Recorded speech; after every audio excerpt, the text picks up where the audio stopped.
boss, kasalukuyan tayo nag-repair ng aircon. Ito ay pinanamin sa ibang lahi. Sabihin na natin ang patan yung naggawa nito.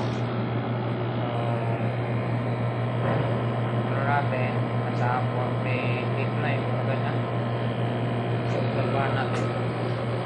Yan. Ito yung axis na ginawa natin.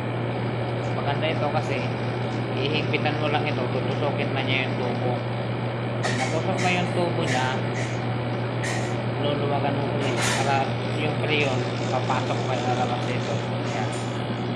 Punta dito sa kanya. Kakarga natin. Tingnan natin kung magtatagal siya. Ito yung kanyang amperahe, 9.4. Kung hindi magbabago ang kanyang amperahe, kung hindi tataas ng 13, ganyan, okay na yan.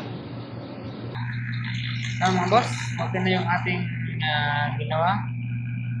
Ang karga natin ay ayan, nasa 54, 55, yan.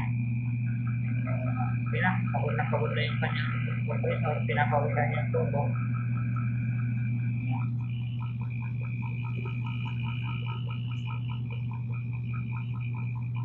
Ito, sarado natin ito. Okay na. Maganda na yung kanyang lamig. Pagkitan niya, dami ng tumigo.